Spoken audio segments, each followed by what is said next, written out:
네, 거대한 특송이 끝났습니다.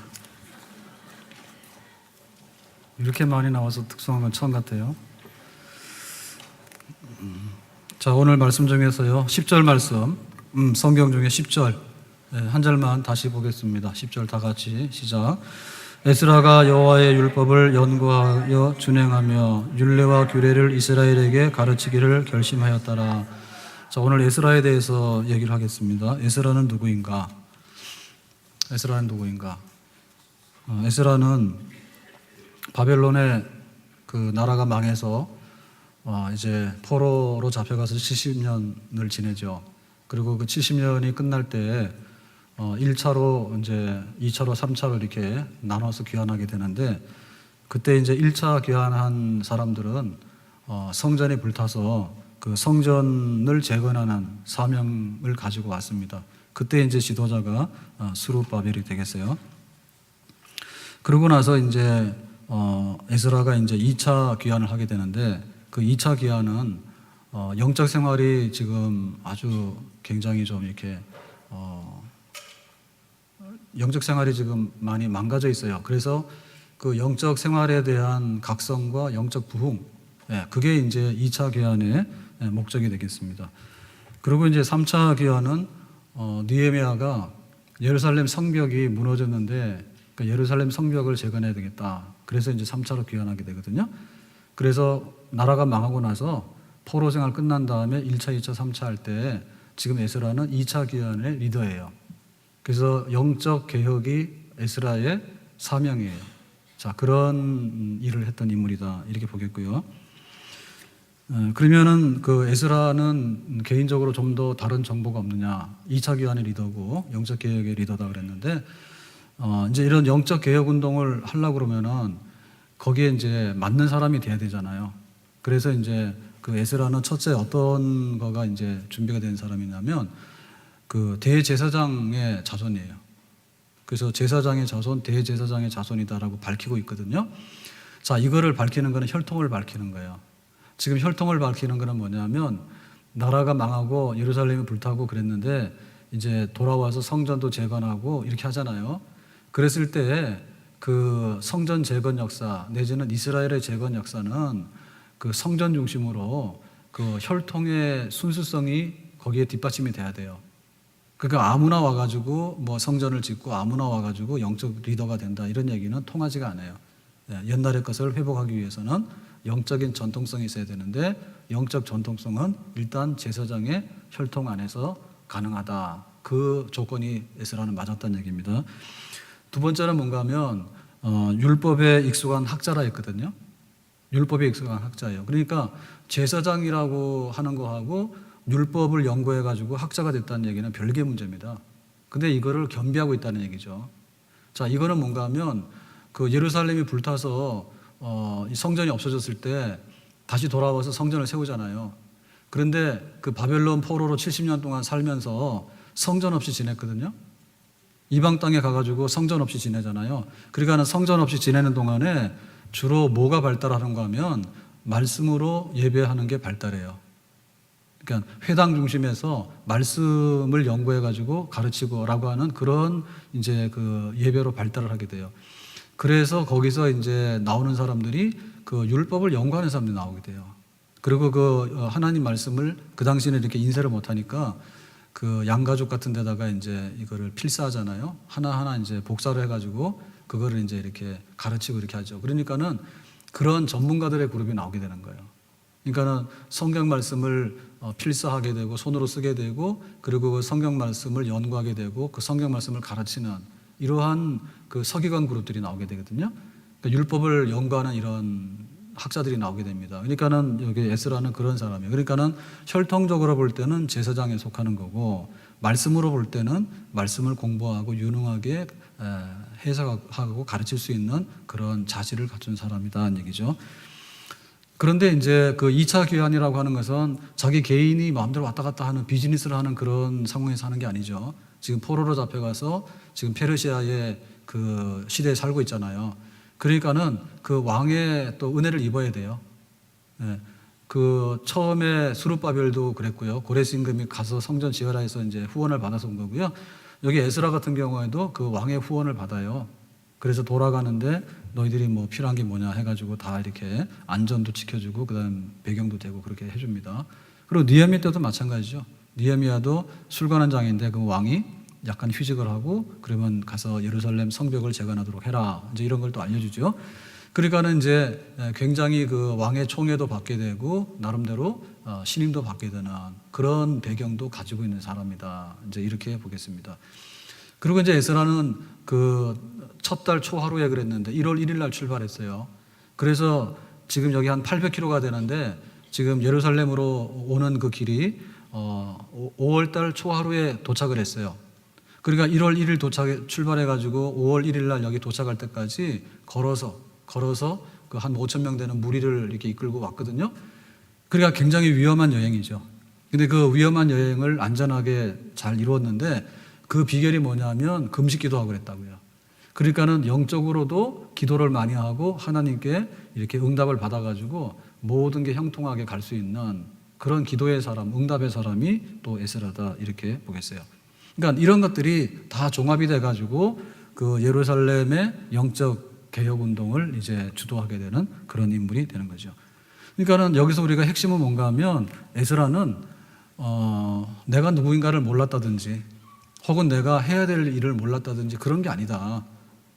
내가 누구인가도 알았고 포로로 잡혀온 이러한 상황에서 이 자손들이 이제 예루살렘에 가서 성전도 짓고 그 다음에 이제 성전은 지었지만은 말씀대로 살지 못하니까 영적인 각성과 부흥이 일어나야 되겠다 해가지고 그 나 자신도 아는 사람이지만은 사역을 알았다는 얘기죠. 사역을 알았다. 그러니까 해야 될 일이 뭔가를 알았다는 얘기죠.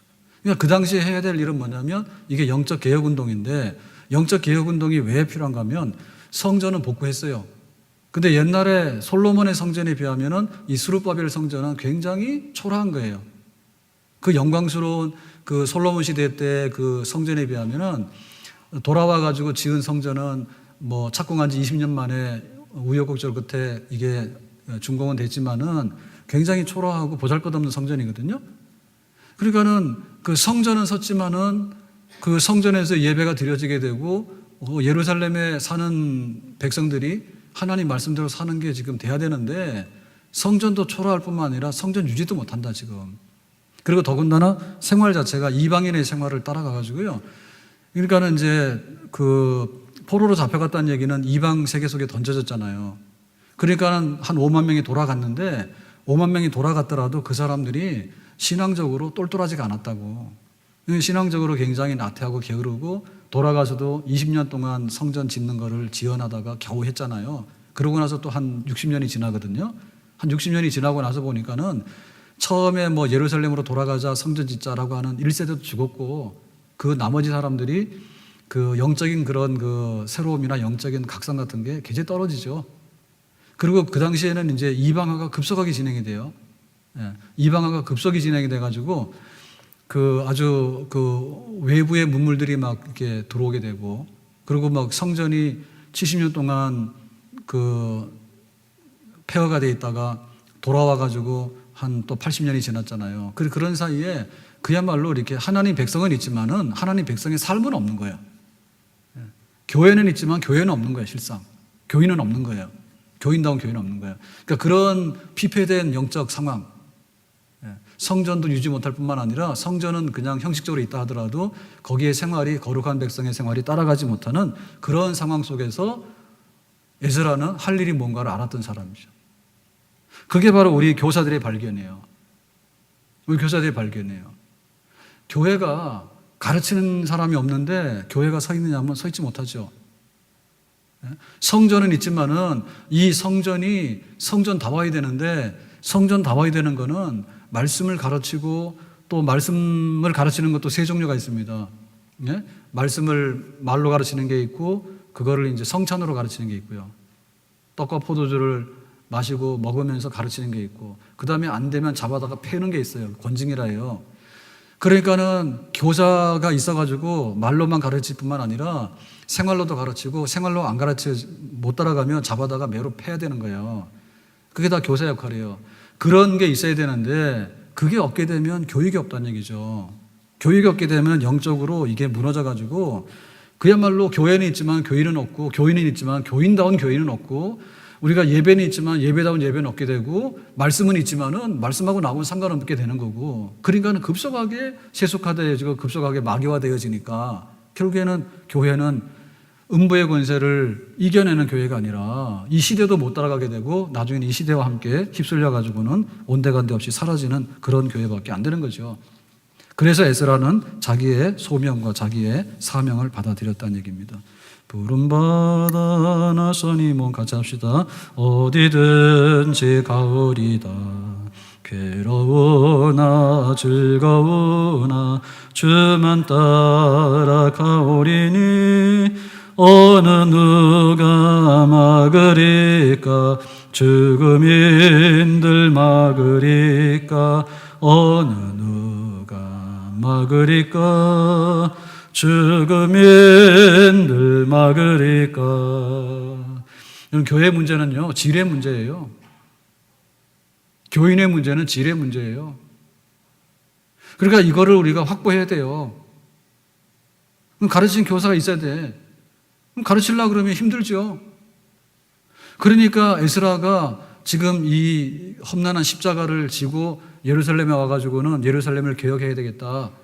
그래가지고 이방 여자들하고 막 국제 결혼해가지고 막 생활이 망가지게 되니까 전부 다 이혼해서 내쫓아라. 그렇게 하거든요. 그러니까 이거는 누군가 저희들 십자가라고. 그러니까는 내가 편하고 내가 뭐 이렇게 뭐 이런 것만 생각해서는 교사 못하죠. 그러니까 이건 누군가 해야 되는 거예요.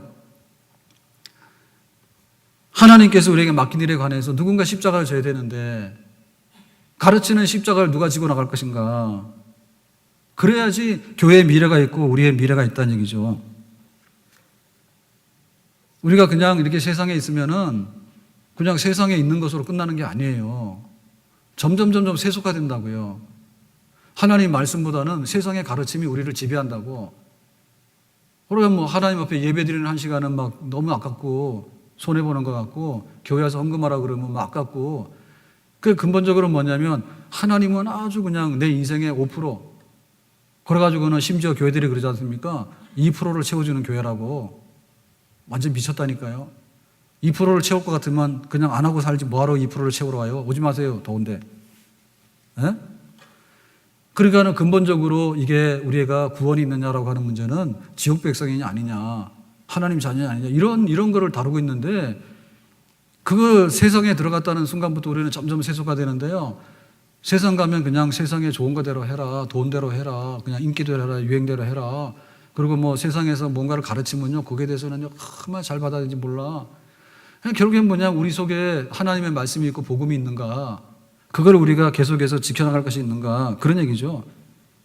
그러니까는 가르치는 것이 확고해야 되고요, 배우는 것이 정말 확고해야 됩니다. 그래야지 가르치고 배우고 거기에 단단히 서가지고 우리가 그 하나님 말씀을 제대로 전달하고 그런 게 되는 거죠. 복 있는 사람은 악인의 꾀를 좇지 아니하고 죄인의 자리에 서지 아니하고 오만한 자의 자리에 앉지 아니하고 오직 여호와의 율법을 즐거워하여 그 율법을 주야로 묵상하는 자로다. 하나님을 묵상하고 말씀을 묵상하는 사람들을 세우려면 어떻게 됩니까? 그렇게 훈련해서 가르쳐야지 하나님 말씀을 우리가 깨닫게 되고 그거를 묵상하게 되고 또 내 삶의 지표로 삼게 되고 그런 운동들이 일어나서 시냇가에 심은 나무가 되는 거 아니에요? 그걸 누가 할 겁니까? 교회가 하지? 들으라 이스라엘아, 우리 하나님 여호와는 오직 하나인 여호와시니 너는 마음을 다하고 성품을 다하고 힘을 다하여 내 하나님 여호와를 사랑하라. 들으라 이스라엘아. 이게 이제 쉐마거든요. 교육 강령이에요. 그러니까는 교회가 하나님은 이런 분입니다. 그리고 하나님을 이렇게 섬겨야 됩니다. 그러면 하나님께서 이렇게 약속해 주셨습니다. 그걸 날마다 들어야 된다고. 들으라 이스라엘아 선포를 해야 된다고. 선포를 하고 거기에 대해서 들어야 되고 그러므로 인해 가지고 힘을 다하고 마음을 다하고 뜻을 다하고 성품을 다해서 하나님을 섬기는 것이 정말 우리의 가장 큰 우리의 신앙생활의 하나의 중심이 되고 핵심이 되는 그런 삶을 살아야죠.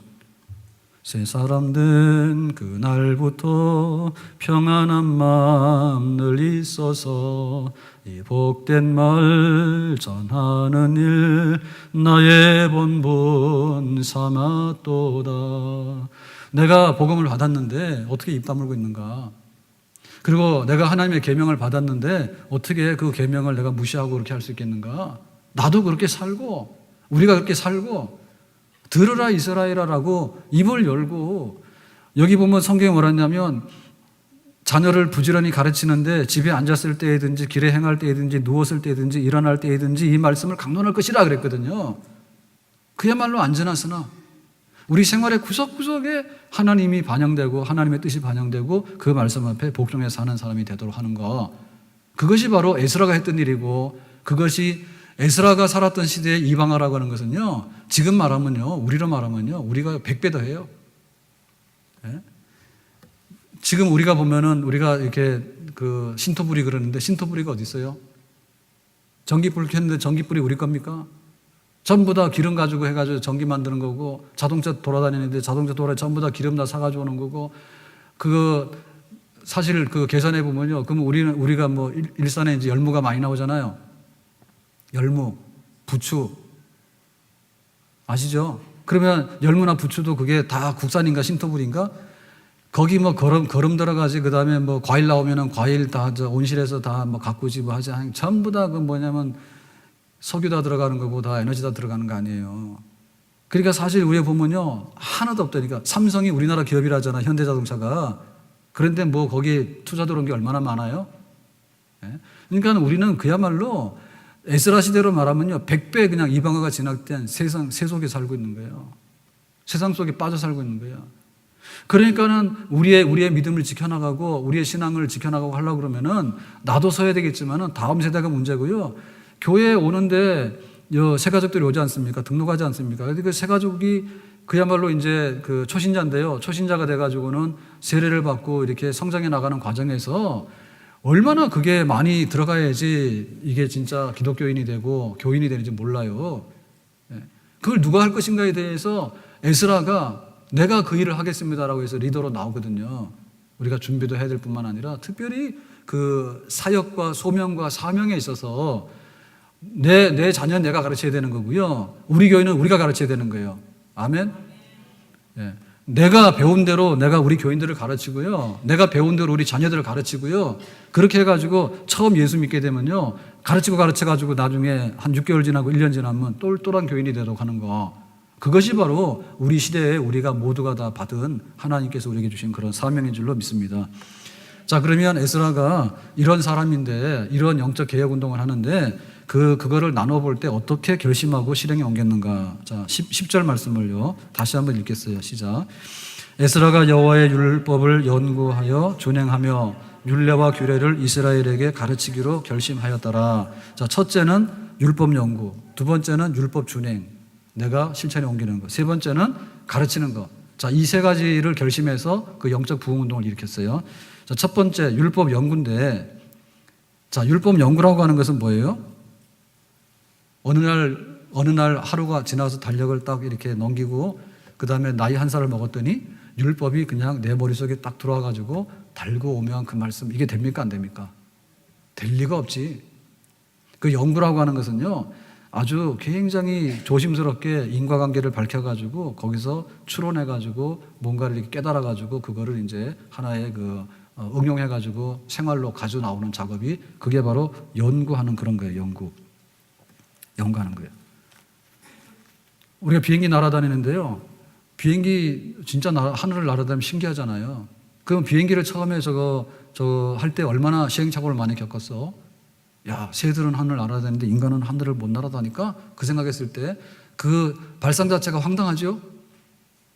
그런데 모든 게 이렇게 그 인력의 법칙, 만유인력의 법칙에서 떨어지잖아요. 근데 어떻게 저기 하늘에 떠 있냐 그거예요? 그걸 하려면 얼마나 많은 시행착오를 겪었겠어요?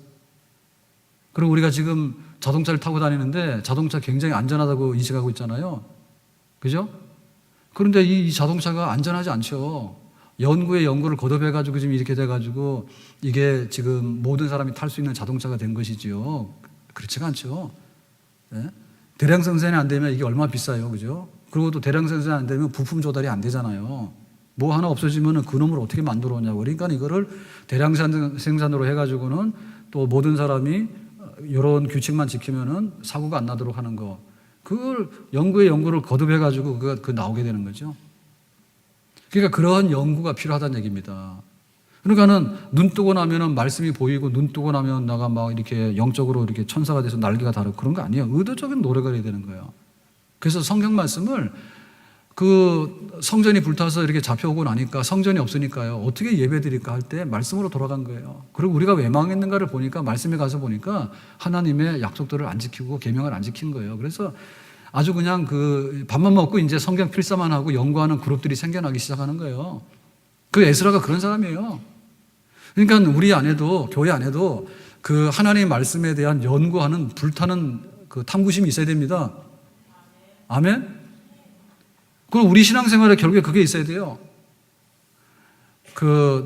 이제 일본 사람하고 싸울 때 이제 조선의 화살, 영화도 나왔죠, 그죠?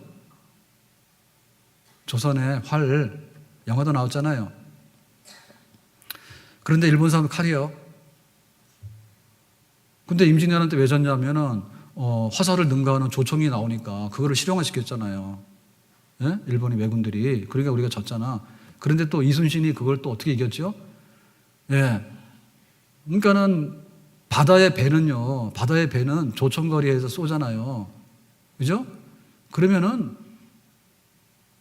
그게 잘 안 먹혀 들어가요. 그러니까는 한 포를 쏘면은 조총거리 사정권 안에 들어오면은 우리가 져. 조선수군이 진다니까. 그러니까 조총의 사정거리 와가지고는 일본 배는 이렇게 배를 부딪혀가지고 이렇게 상륙하는 거 있죠. 기어 올라서 배를 이렇게 상륙해가지고 점령하는 방식의 싸움을 한다고. 그 일본 배예요. 근데 우리나라 배는 판옥선이라 그래가지고요. 그 배가 높아요. 배가 높아가지고는 이렇게 쉽게 기어오를 수가 없어요. 배를 근접하더라도 이렇게 올라올 수가 없어요. 그리고 거북선 같은 경우에는 완전히 철갑으로 둘렀다고요. 올라타지 못하게. 그래가지고는 뭐 사정거리에서 조총보다 사정거리 길거든요. 그러니까 포를 쏘는 거예요. 포를 쏘는데 그 배에다가 포를 쏘는 거를 장착하는 게 기술이죠. 그러니까 일본 배는 그거 하면 배가 뒤집어지거든요. 반동에. 그러니까 지금도 군함들이 이렇게 한 포를 쏘잖아요. 그게 기술이에요. 그거 쏘면 그냥 배가 이렇게 기우뚱기우뚱해서 넘어가서 안 됩니다. 그리고 배가 출렁출렁하면 그걸 목표를 명중할 수가 없어요. 이게 기술인데 그런 당시에 그런 거를 다 계산했다니까요. 그래서 그게 판옥선이 평저선입니다. 이렇게 배 바닥이요. 이렇게 평평해가지고 이 요동을 잘 안 해. 그 대신에 빨리는 못 가요. 이게 빨리 가려면 이게 이렇게 첨저형이라 그러지. 이렇게 뾰족해가지고 빨리 가고 그게 이제 회전력이 빠르고 하거든요. 아무튼 간에 근데 그거 한 포가 나오게 되고 화약이 나오게 된다는 얘기를 하는 거예요, 그게. 그런데 최무선이 이제 뭐 화약했다잖아요, 그죠? 근데 그거 하려는데 중국에서 안 가르쳐 주죠. 예, 중국의 세계적인 과학 기술이 화약입니다. 근데 그게 수백 년 전부터 나왔는데 안 가르쳐 줘요. 그래가지고 이거를 얼마나 많이 이제 매수도 하고 뭐 이렇게 하지만은요, 결정적으로 안 가르쳐 주니까요, 시행착오를 많이 해가지고 이게 화약을 우리 것으로 만들죠.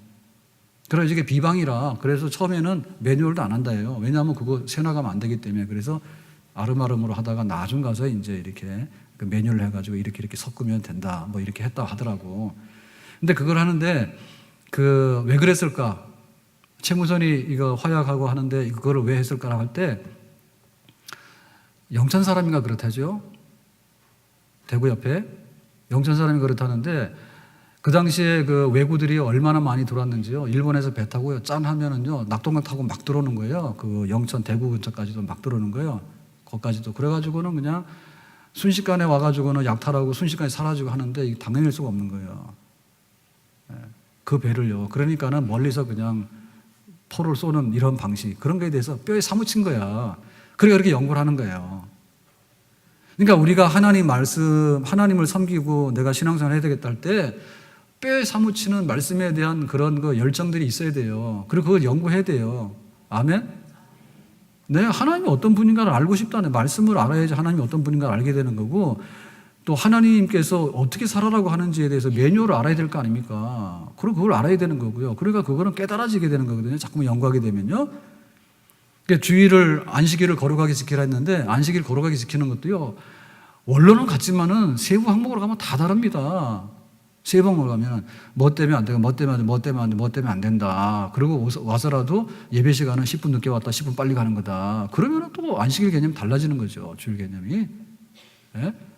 예배가 뭐냐라고 할 때 나조라고 예배 드리느냐 아니면은 욥처럼 자식 잃고 재산 잃고 뭐 다 잃더라도 하나님께 엎드려 가지고는 하나님은 그러할 수 있는 분입니다. 화도 내가 받겠습니다라고 할 수 있는 거야. 예배도 자기 연구를 해야지 예배되는 거지. 그 자기 멋대로 예배를 드리니까는 그거 예배가 되냐 말이죠. 그러니까 이게 연구인데요. 이걸 굉장히 많이 해야 됩니다. 교회가 그런 열정이 끌어 넘쳐야 됩니다. 그리고 교사들은요, 특별히 이 말씀을 내가 연구해서 가르친다라고 하는 그런 불타는 마음이 있어야 돼요. 아멘. 교사들은 가서 생각해 봐야 돼요. 오늘 칭찬을 많이 하는데요. 교사들은 일단 간에 굉장히 칭찬받을 분들입니다. 칭찬 끝났습니다 이제. 그랬는데 공과 공부 몇 시간 준비하는가? 아예 그냥 애들을 업신여겨 가지고요. 어린이 여러분 말씀이 이런 거 아시죠? 자 오늘은 아이스크림 먹으러 갈까요? 막 이렇게 해가지고는 막 때우려고요. 대충 아는 대로 해가지고요 막 말하고요. 이러면 안 돼요. 그래서 성경을 내가 얼마나 공부를 하고 공과를 가르치더라도 내가 얼마나 공부를 하고 해가지고 정말 내가 하나님이 이렇고 하나님 말씀이 이렇다라고 하는 것에 대해서 붙들리는 그런 교사가 되는데 그것이 결국에는 일주일, 1년, 2년 하다 보면 나중에 뭐가 되냐면 에스라가 되는 거고요. 나중에 딴 사람 뭐냐면 나 몰라요. 너희들도 모르지. 그러니까 우리 그만두자. 이렇게 되는 겁니다. 세월이 가면. 네? 제가 오래전에 그 하버드에 쌍둥이가 입학했다 해가지고요. 그 얘기를 봤는데 쌍둥이가 하버드에 동시에 입학한 거예요. 근데 굉장히 이력이 특이해요. 그 미국에는 고등학교가 목적대로 다 여러 가지가 다르잖아요. 근데 거기가 이제 군사학교예요. 그러니까는 우리처럼 뭐 이렇게 육군사관학교 대학만 있는 게 아니라 고등학교인데도 특화된 고등학교 때 군사학교 때요. 그 밀리터리 학교인데요. 거기를 넣은 거야. 부모들이 잘 몰라가지고. 근데 거기 역사상 하버드 간 적이 하나도 없어. 학교 역사상. 근데 그 학교가 좋은 학교래. 근데 하버드는 아무데나 가는 거 아니잖아요. 전 세계에서 뭐 1000명 이렇게 가는데 그것도 이리저리 다 배정하다 보면은 뭐 한국 사람이 갈 일이 많지 않죠. 그죠? 특히나 뭐 군사학교 나와가지고는. 그런데 쌍둥이 둘 다가 그 군사학교 나와가지고 하버드를 붙은 거예요. 쌍둥이가. 근데 그 이유는 몰라. 근데 어떻게 공부를 했냐면 한국에서 늦게 갔어요. 유학도. 늦게 가지고는 공부할 시간이 없으니까 어떻게 해서 가로에서 갔는가 봐. 갔는데 어디냐면 그 군사학교니까요. 뭐 예를 들면 밤 10시 되면은 취침 그러면 불 다 꺼야 된대. 그러니까 그 불 끄는 대로 불 끄고 아침에 일어나는데 일어나게 되면 공부를 못 하지. 그러니까 이거는 뭐냐면 어학을 패스해야 되거든요. 랭귀지를 패스해야지 고등학교도 졸업하는 겁니다. 뭐 잘못하면 이 랭귀지도 패스를 못 해요. 그러다 보면 대학은 언제 가나? 예? 여기 랭귀지가 안 되면. 그래서 고등학교 때 유학 가는 거는 굉장히 힘든 일입니다. 차라리 대학 때 가는 게 빨라요. 이 얘기하면 또 몰라요. 무슨 말인지 몰라요. 그래가지고 용감해가지고 고등학교 때 막 하더라고. 우리나라 고등학교 졸업이 아니니까 고등학교 해야 되는데 고등학교 졸업하는 게 랭귀지 안 되면 안 되기 때문에 더 어려워요. 대학보다. 그런데 어떻게 그걸 이겼나 하면 이렇더라고. 가가지고는 뭐 화장실에 앉아가지고 후레쉬로 켜가지고 공부하고 뭐 이런 얘기. 이게 옛날 얘기가 아니에요.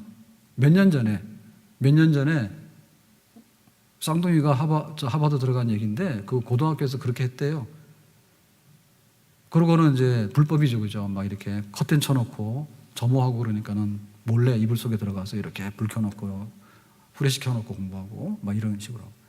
그 뭐 단어는 언제나 해요, 단어는. 예? 이거 할 수가 없잖아요. 그러니까는 단어 외우는데 이제 밥 먹으러 와라 그러면 시간 되면 그 군인들처럼 해서 줄 서서 착착 가잖아요. 그런 군사학교 때요. 근데 그 밥 먹으러 식판 들고 밥 먹으러 줄 서서 가는 동안에 단어 외우는 거야. 딴 애들은 그거 안 하지. 얘네들은 그걸 해야 되잖아. 유학생이니까. 그렇게 했대요. 물론 여러 가지 요소가 있는데요. 그만큼 그 공부하는데 열정을 가진 거예요. 그러니까 유학 가가지고는 안 하고 그냥 부모들 막 그 진짜 등골이는 휘고 말이에요. 그렇게 하는 애들도 많은데 얼마나 다르냐 말이죠. 그러니까는 교사하기 나름이에요. 교사하기 나름이에요. 교회가 이렇게 쉽고 편하게 해줘야 될 부분이 있어요, 분명히. 그렇지만은 쉽고 편한 그 부분에 관해서 죄는 짓지 말고 편하게 사세요. 이런 건 합니다, 교회가. 그런데 성경도 안 읽고 성경도 묵상하지 말고 가만히 계시면은 다 형통할 겁니다. 이런 거는 편한 게 아닙니다. 예? 그건 편한 게 아니에요. 그걸 우리가 구분을 해야 돼요. 그걸 구분해야 돼. 어떻게 소경이 소경을 인도하는가 할 수 없다는 얘기죠. 그러니까는 우리의 머리가 새로워져야 되는 거예요. 그래야지 가슴이 새로워지게 되고요. 그 다음에 손과 발이 새로워지게 되는 거예요. 그러니까는 내가 교사로서 하는데 내가 은혜 공급 받아야 되는데, 예를 들면은 우리 교사들이 예배를 드려야 되는데 힘들죠, 그죠? 내가 11시에 봉사하면 9시에 예배를 드려야 되잖아요. 예배 드리라니까요. 그래야 됩니다. 그런데 자기 주체도 관리를 못하는 거예요. 자기도 주체하지 못하는 거예요. 그것만 아니라 일주일 동안 살아가면서 성경도 공부를 계속 해야 되는 거예요. 공부만이 공부가 아닙니다. 공부를 많이 해야 됩니다. 그런 내가 평상시에 성경을 연구하고 즐거워하고 그런 생활을 해야지 교사로서 항상 머리가 새롭고 이게 교사 스타일이 되는 거예요. 내 머릿속에 등겨없고 내 머릿속에 내가 새롭게 느끼고 하나님 앞에 가깝게 가려고 하는 그런 어떤 것이 생기지 않는데, 어떻게 내가 알지도 못하는 얘기나 마음에도 없는 얘기를 내가 계속해서 지어내서 그거를 할 수가 있겠는가? 예, 그렇게는 못하는 거죠. 평생 내가 공부하고 평생 가르친다고 하는 그런 기본에 똑바로 서는, 정말 그것이 바로 교사로서는 편한 것입니다. 아멘. 내가 배우는 만큼 평생 내가 배우고 내가 평생 가르친다라고 마음 먹으면 굉장히 편하고 은혜로워요. 아멘. 그런데 이거 안 해도 되는 거를 왜 해야 되나? 내가 교사만 안 했으면 성경 이거 공부 안 해도 되고, 교사만 안 했으면 이거 몰라도 되는데 내가 왜 해야 되냐? 이게 불청객이다라고 생각하게 되면 점점 자기가 타락하게 되고 교회에 앞날이 없게 됩니다. 나의 사랑하는 책 비록 헤어졌으나, 같이 합니다. 어머니의 무릎 위에 재미있게 듣던 말, 재미있게 듣던 말, 그때 일을 지금도 내가 잊지 않고 기억합니다.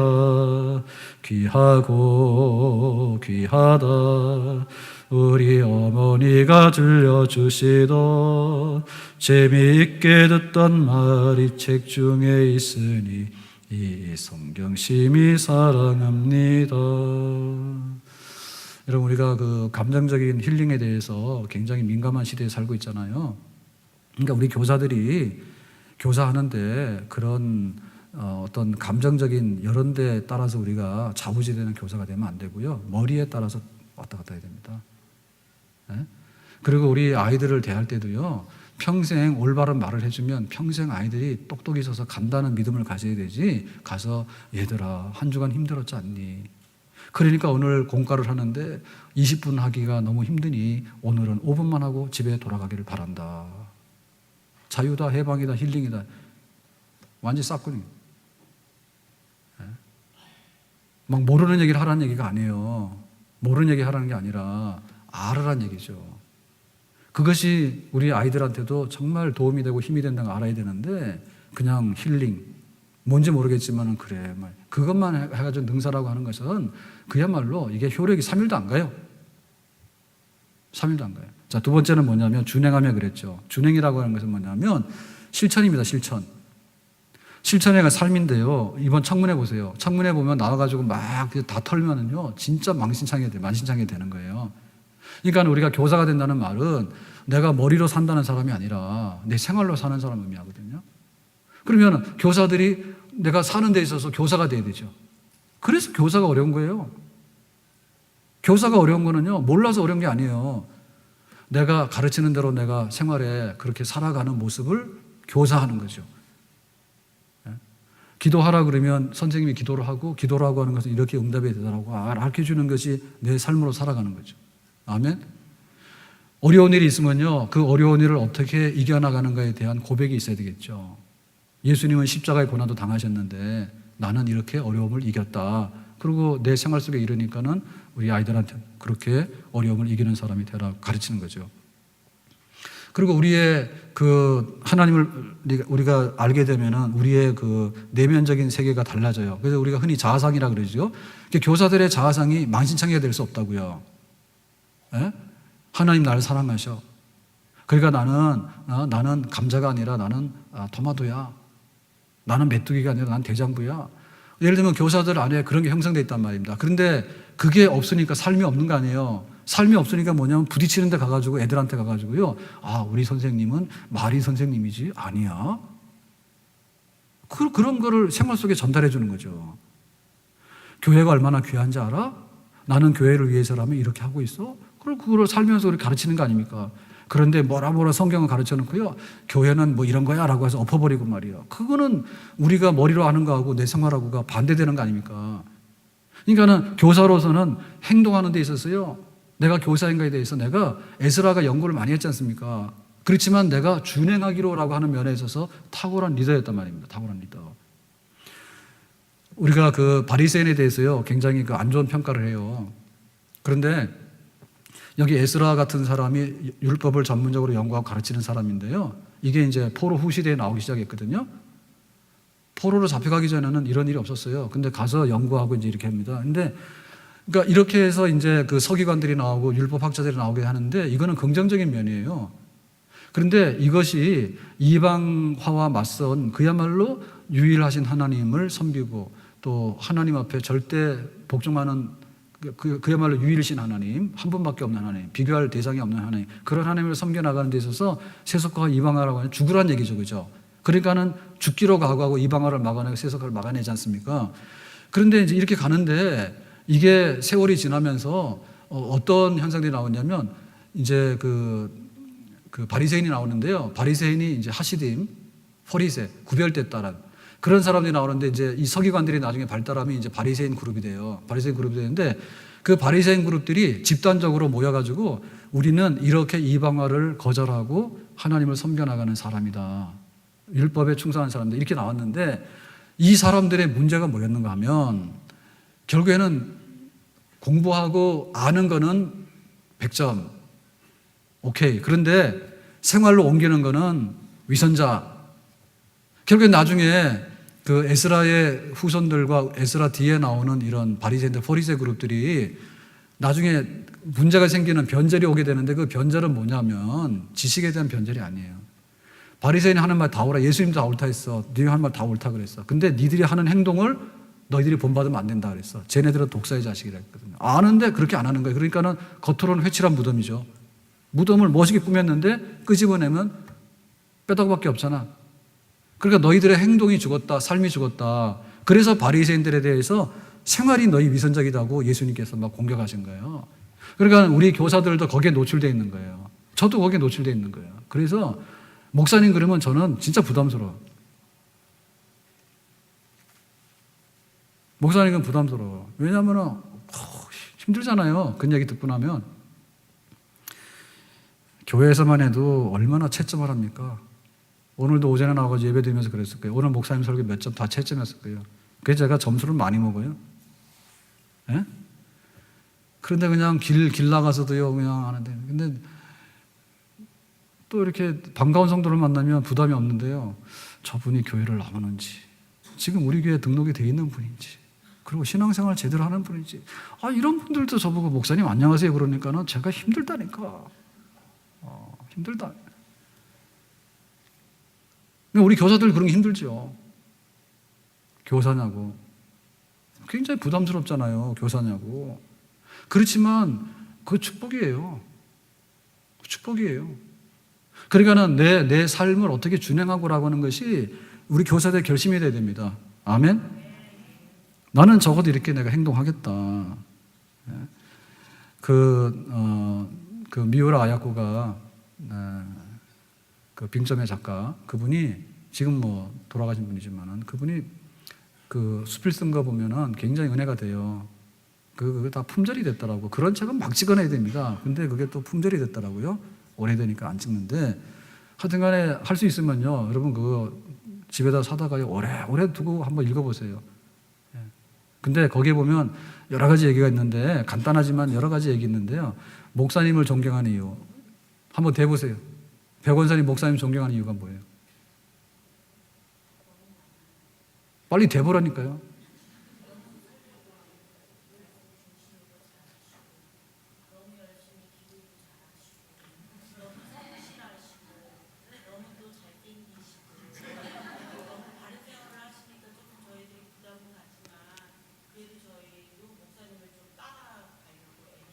예, 막 열심히 지금 하느라고 막 권사님 막 땀나고 있습니다. 근데 미우라이거가 뭐랬냐면, 사택에 사는 목사님이 너무너무 존경스럽다 이런 거예요.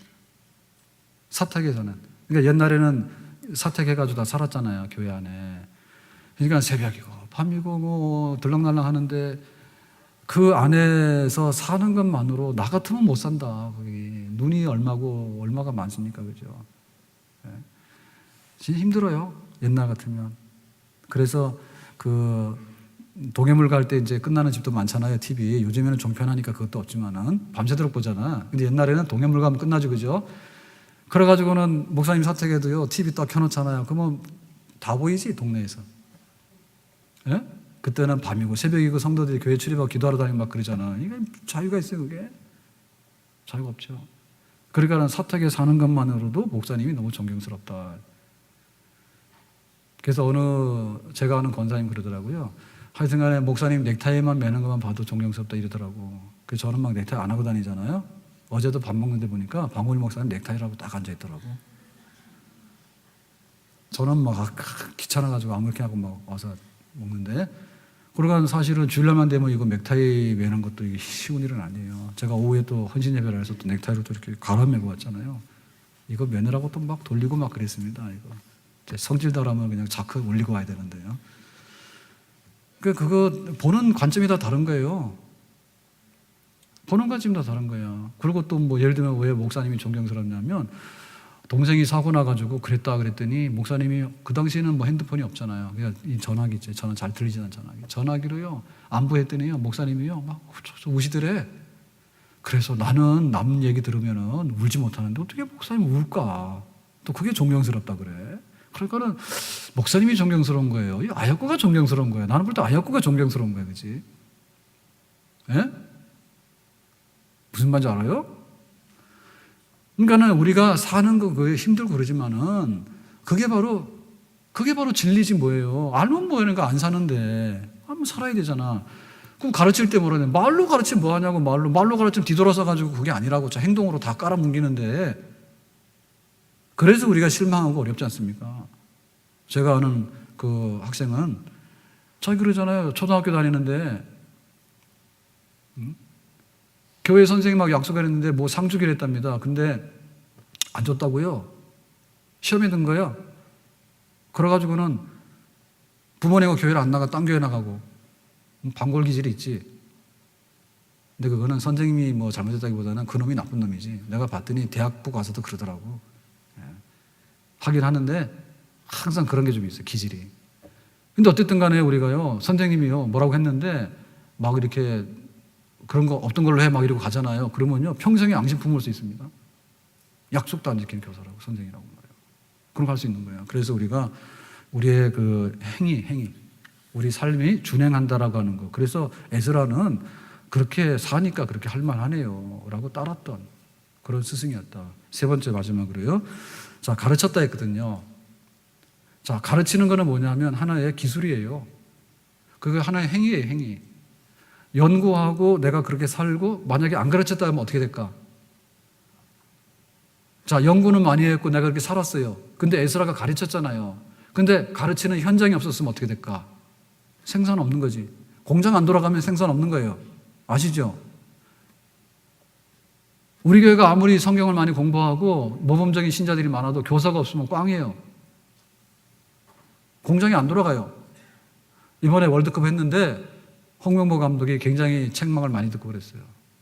근데 그 중에 제일 잘못해가지고 지금도 지금 문제가 되는 게 뭐냐면, 소위 말해서 홍명보 세대 아이들, 그 올림픽 나가가지고 23세 밑에입니까? 그 올림픽 나가가지고 동메달 땄잖아. 그래가지고 기성용이 결혼하고 막 그랬잖아요, 와서. 그랬는데 이제 그 세대를 가지고서 이 완전히 시니어 있죠, 그죠? 월드컵. 여기 올림픽 23세 밑에 하고 여기 월드컵하고 수준 차이 굉장히 많이 납니다. 그런데 그 선수들을 중심으로 해가지고 이제 팀을 꾸린다 해가지고 이렇게 꾸렸어요.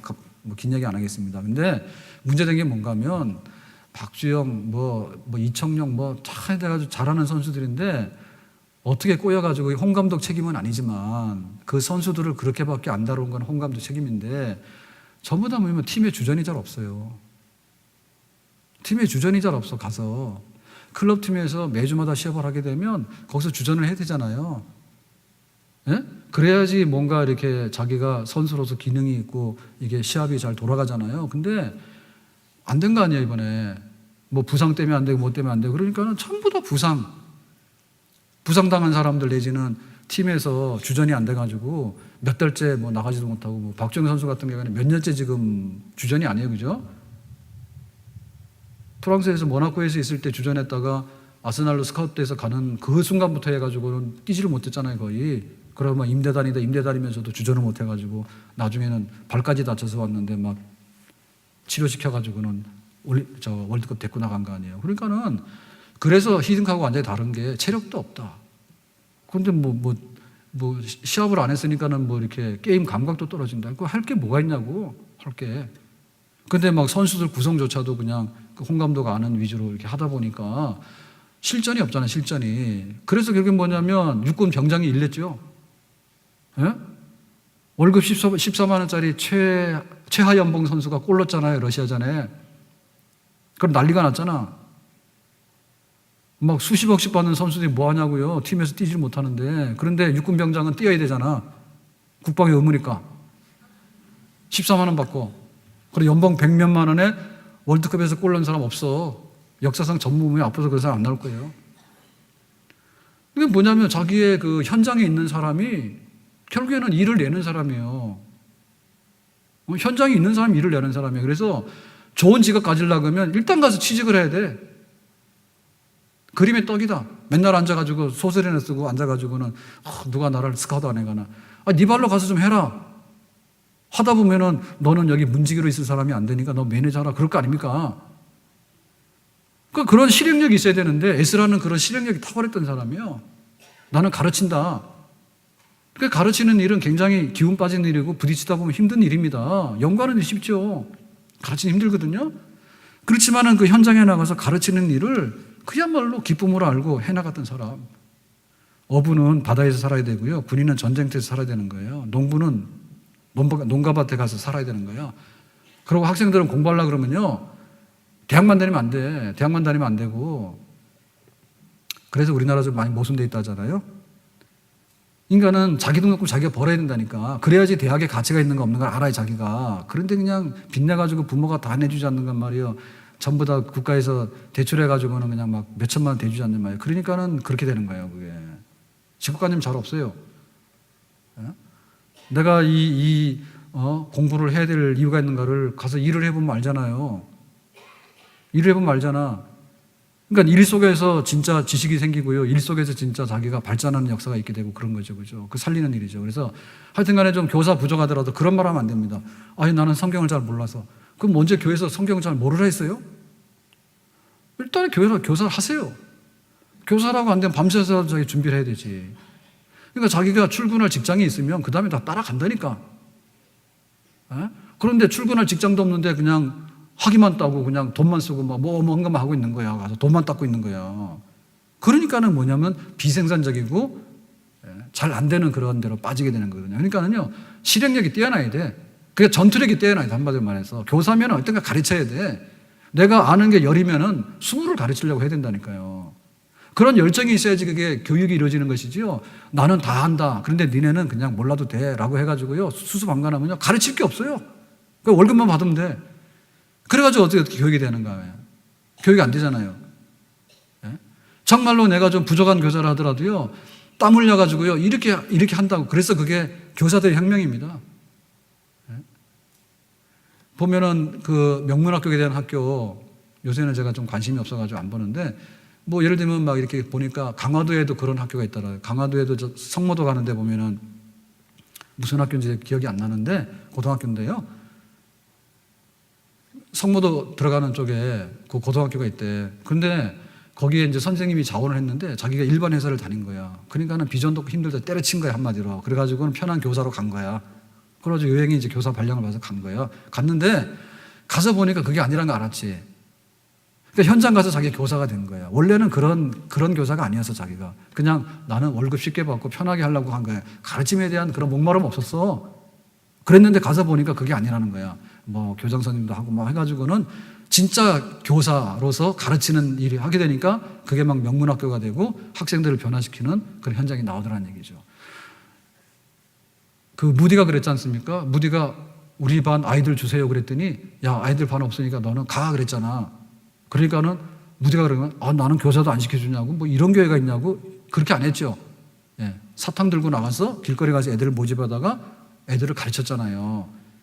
그 아이들이 교회보다 더 많아졌잖아. 결국엔 뭐냐면 교사들에게 있어서는요, 그런 현장 실행 능력이 있어야 되는 거예요. 아멘? 가르쳐야 돼요, 많이. 그러니까 우리 성도들이 전부 다 교사가 돼가지고 100% 서너 명씩, 5명씩 다 가르치는 거예요. 그런 꿈을 꿔야 됩니다. 그래서 우리가 현장에 있을 때 교사가 태어나게 되는 거예요. 아멘? 여러분, 현장이 만들어야 교사를. 그러니까 철저하게 현장 중심으로요, 내가 이 아이들을 가르쳐야 되겠다. 그리고 또 교사가 필요하다. 그리고 교사로서 내가 이런 해야 될 부분 해야 되다. 그런 거를 해나갈 때 하나님께서 은사를 부어주시고 거기에 역사를 일으키는 하나님의 큰 역사가 일어나게 되는 줄로 믿습니다. 그 워너메이커가 그 백화점 항의를 하는데 나중에 자기가 최신부 장관인가 되잖아요. 그럴 때 주일 성수하고 교회 학교 계속 했다죠. 그죠? 그 조건으로. 그러니까 가르치는 일이 장관보다 시시하냐, 그건 아닙니다. 장관도 최선을 다해야 되지만은 하나님 앞에 했던 일에 대해서 소홀하게 놓을 수 없다. 카터 같은 사람도 그랬어요. 지미 카터도 대통령 연임은 못했어요. 정치는 별로 못한 사람이에요. 그런데 나중에 세계 평화나 대통령 퇴임 후에 활동은요, 더 제일 잘하는 사람이에요. 그 뭐냐면 현장에 있었기 때문에 그런 거예요. 그래가지고 한국에 와서 헤비타트 와가지고 집 짓고 돌아가는데 시차가 있잖아요. 그래서 미국 가면 주일 된다고. 그래가지고는 자기 교회 예배 드리러 간다고 가버렸어. 예? 그러니까는 정말 교회를 안 놓치고요. 가르치는 거 교사 안 놓치고요. 다 그런 분들 정말 좋은 발자취를 남기는 거예요. 오늘 말씀 맺겠습니다. 평생 교사로 살자. 따라서 합시다. 교사들만 하는 게 아니고 다 평생 교사로 살자. 자, 이렇게 되면 잘 되겠죠. 뭐가 뭔지도 몰라가지고 맨날 끌려다니는데 뭐 오라가야지 가라야지 그것도 몰라가지고 앉아야 돼 설지 뭐 그러면 안 돼. 내가 평생 교사가 되라. 내가 평생 교사가 되라. 교회의 미래는 교사들에게 달려 있습니다. 아멘? 따라서 합시다. 교회의 미래는 교사들에게 달려 있다. 평생 교사가 되고 평생 가르치려고 준비된 사람들이 있으면요, 그 교회는 되는 교회예요. 근데 한번 해보시라고. 귓구멍 꽉 막아놓고 나는 안 하겠다고 이러고 버티고 있으면요, 그 교회는 안 되는 거예요. 하나님께서 우리 교사들의 수고를 다 기억하신 줄로 믿습니다. 그리고 비록 내가 그렇게는 다 못하더라도 교사들과 삼겹줄을 이루었어요. 함께 기도 후원자가 되기도 하고, 때로는 물질의 후원자가 되기도 하고, 때로는 어제 같은 날은 우리 교사들 식사를 하잖아요. 그러면 학부모들이 싸가지고 와야지. 예? 학부모들이 싸가지고 와야지. 그래서 우리 선생님 수고한다고, 우리 부장 수고한다고. 그게 바로 동역자죠, 그죠? 예. 교사들의 수고를 하나님께서 기억하실 줄로 믿습니다. 그리고 우리가 교사들의 수고를 기억하고 교회를 그렇게 섬겨나갈 때 정말 건전하고 복 있는 그런 교회 성도들이 될 줄로 믿습니다. 기도합니다. 하나님 아버지, 우리 교사들을 위로하시고 격려하시고 하나님의 축복으로 채워주시기 원합니다. 더 연구하고 더 준행하고 더 가르쳐서 에스라가 한 시대 영적 부흥에 큰 발자취를 남겼던 것처럼 우리 교사들도 그렇게 교회를 섬기고 우리 평생의 교사로서 하나님의 교회를 받들며 섬기는 복된 사람들이 되기를 원합니다. 예수님의 이름으로 기도하옵나이다. 아멘.